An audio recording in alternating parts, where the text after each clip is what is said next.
robotic bar staff, drones doing dance routines, and augmented reality artwork in the corridors. The Royal Caribbean's Symphony of the Seas is not only the biggest cruise ship ever floated, but also the most high-tech. And wait till you learn what goes on behind the scenes. Join us for an unforgettable sail aboard the biggest cruise ship in the world.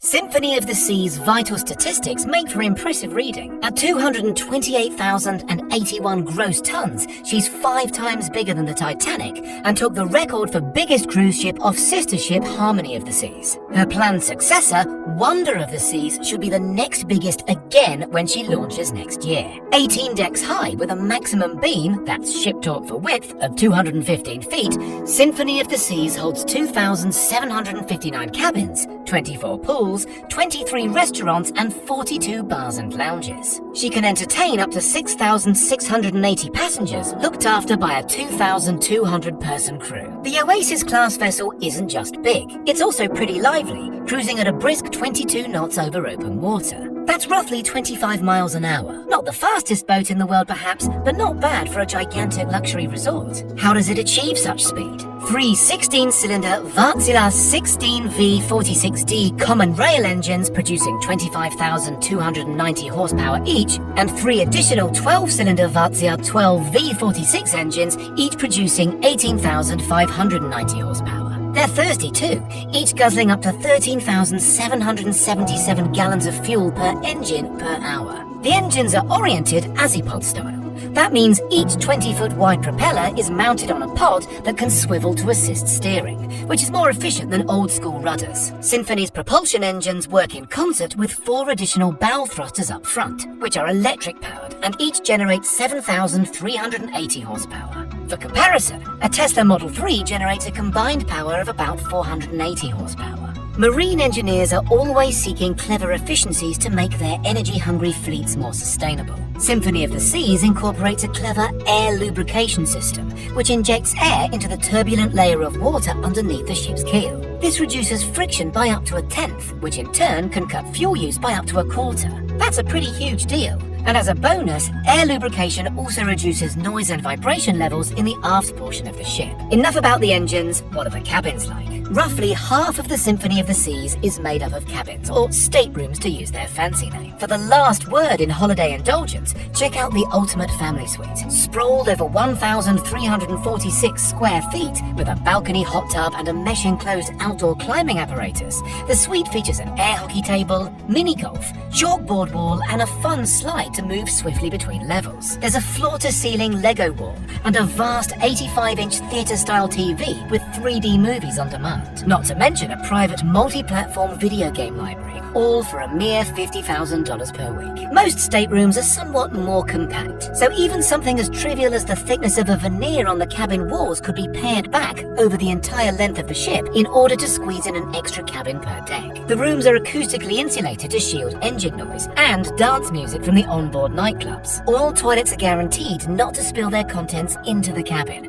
as long as, even in choppy waters, the ship never inclines more than 10 degrees. Historically, sleeping in an internal windowless cabin was bleak, not with the Symphony of the Sea's virtual balconies, which project a real-time view of the twinkling oceanic world outside. Engineers on this ship use 4 separate camera angles to recreate the view as faithfully as possible. After discovering from previous vessels that guests became seasick if the view didn't match the movement they felt from the ship itself. Clever design tricks like uplighting and well-placed mirrors and well-chosen carpet patterns also help the smaller staterooms feel less claustrophobic. Similarly, the corridors, which are absurdly long on such a big ship, can freak people out. Architects overcame this by installing fake arches and other obstacles to make the corridors appear shorter. Art is a huge deal on Symphony of the Seas. There's over 13,000 individual artworks on board. More pieces, the company says, than the Louvre in Paris has paintings. One particular highlight in the adults-only solarium section is called Big Wonder. The installation features over 3,800 iridescent acrylic tiles, shimmering in the sunshine, and thanks to cunningly integrated LEDs, it weighs 7 tons and covers 241 square meters. Other cool pieces include this spherical classic car on the main concourse, assorted works of augmented reality art that come to life via Royal Caribbean's smartphone app, and a musical staircase to the Windjammer Cafe that lights up and plays musical notes. There's also a surprising amount of nature on board. aboard, including 52 trees and 30,000 individual plants in the sprawling Central Park region, one of 7 so-called neighborhoods aboard Symphony of the Seas. At an earlier phase of the design, it was suggested engineers install a grassy lawn,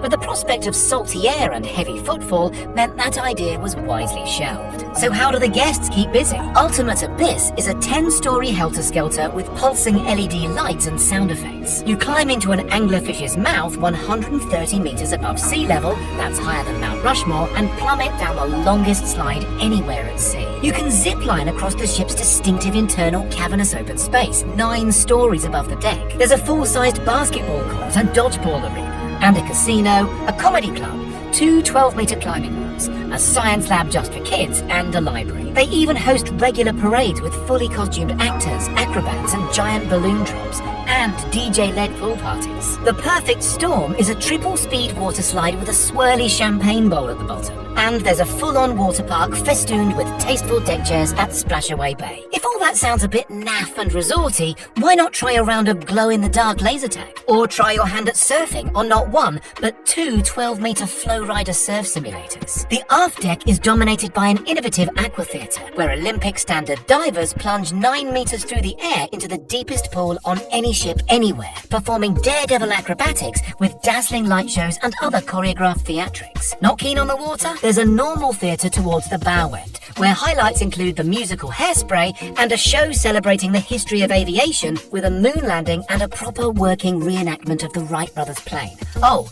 and a separate ice rink theatre. In there, award-winning skaters join no fewer than 48 light-up drones performing a futuristic rock opera over 5K laser projections on ice. Still bored? There's an escape room, a gym, a spa, and a running track. Hungry? You're in good hands with 280 chefs working across 36 kitchens, preparing 100 different menus each week.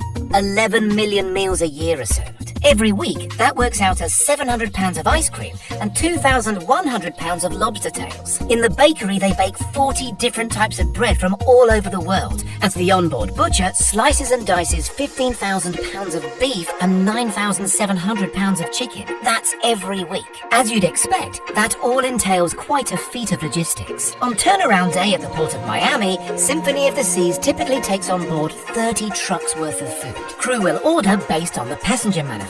If there's more children aboard, they'll order a pallet of extra chicken fingers. Each of the onboard restaurants is designed to minimize distance from the storerooms below deck. When you're shucking 2,000 oysters, freshness matters. The future of getting lit is on board, in the shape of these robotic bartenders at the Bionic Bar. Choose a cocktail or design your own, and watch these metal mixologists shake you up a treat as electronic display boards highlight each ingredient. What happens to all the waste? Years ago, on less enlightened boats, so-called black water, basically raw sewage, was crudely dumped overboard. Today, it's treated until it's near drinking water purity, then returned to the sea. Trash is stored in vast onboard storage containers and frozen in order to slow down the bacteria on the way back to port. Although inherently not a very sustainable business, the Royal Caribbean engineers do their best to save energy where possible. For instance, a 2-megawatt steam turbine aboard uses recovered waste heat from the engines to provide power for the staterooms. This, alongside subtle developments in everything from propeller shape to air conditioning control systems, make a difference on Symphony of the Sea's epic scale. What do you think? Do these vast machines get the credit they deserve as tremendous feats of engineering? Let us know in the comments. And don't forget to subscribe for more ship-shape tech content.